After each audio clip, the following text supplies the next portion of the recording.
Mana shu Kapadokiya O'zbekistonda bo'lganda qanday bo'lardi? Kelinglar bir faraz qilib ko'ramiz. Ishda Milliy gvardiyani qo'yishdan boshlaymiz, chunki mana unga o'xshash g'orlar juda ham ko'p ekan. Sevishganlar kelib hamma joyda vlajniy salfetkaga to'lg'izib yubormasligi uchun Milliy gvardiya qo'yish kerak. Aks holda joy izlab yurgan hamma yoshlarning makoniga aylanib qoladi bu yer. Mana pastdagi eski qadimiy uslubdagi hamma binolarni buzib tashlab, zamonaviy binolar qurish uchun bu yer tenderga qo'yiladi va tenderda doimgidek kim g'olib chiqadi? Hokim va yana shunga o'xshash o tepadagi galstukli o'g'rilarda qizi, o'g'li, ja bo'lmasa kuyovi g'olib chiqadi-da tenderda. Davlat ajratgan milliardlar yarmini yeb, yarmiga chala pulcha bir narsa qurib qo'yishadi xullas.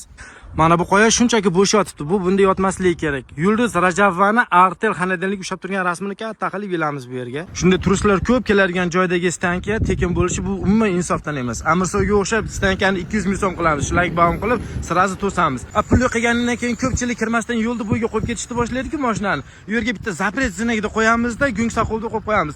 O'zi urib yurib pulini oladi shoferlardan. Bu yer qoyaga kirish joyi, bu yerga обязательно bitta anjom marojna qo'yamiz. U yerga arzon yo'lda qimmatga sotib o'tiradigan bitta kichkina bolacha turadi va bu yerda material ustiga ko'pgina o'yinchoqlar yozib olgan bitta opacha turadi. Mana bu yerda shunday katta joy bo'sh yotibdi. Bu yerda bir haftada qanday qilib milliarderga aylansa bo'ladi degan kurs o'tish uchun ofis qilib olamiz. Yo, unda subyektiv deylar meni tema qilib yoradi. Yaxshisi bu yerda qo'qonlik tabibga berib yuboramiz. Hamma o'zi shar uchirib soqqa qilib tashlamaslik kerak. Shahar bir kishiniki bo'lishi kerak. Boya tenderda yutib oluvdi-ku, opammi, bratmi, o'sha osmondor yo'li quradida hamma sharlarni yig'ishtirib tashlaydi bu yerda. Bu yerga kelgan turistlarda osmondor yo'liga chiqishdan boshqa varianti bo'lmasligi kerak. Mana bu yo'lga esa обязательно bola ko'targan ikkita joyga qo'yamiz. Ularsiz bo'lmaydi. Mana shuncha g'ovbeklar bo'sh yotibdi. Bu bunaqa yotmasligi kerak. Sirazi egallab, qo'ziqoqli hududlarni belgilab turib, arendaga berib tashlaymiz ofis qilib. Bu yerga gapimga isbot. Mana odamlar sal chiqishi qiyinroq bo'lgan yuqoriroqdagi bitta g'orni ko'rsataman. Mana qarang. Mana vlajniy salfetka.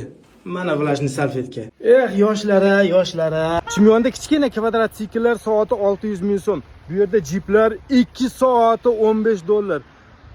Bo'lmaydi bunaqada, O'zbekistonni sharmanda qiladi bular. Unaqa 15 dollarlik narx bilan. Yo narxni ko'tar, yo bu yerdan sur deymiz. Mana bu statuya shunchaki bo'sh turish kerak emas. Bu yerga Abdurahmon Fozilovni bir qo'lida O'zbekiston bayrog'ini, bir qo'lida Strobarni ushlab olgan haykalini qo'yamiz.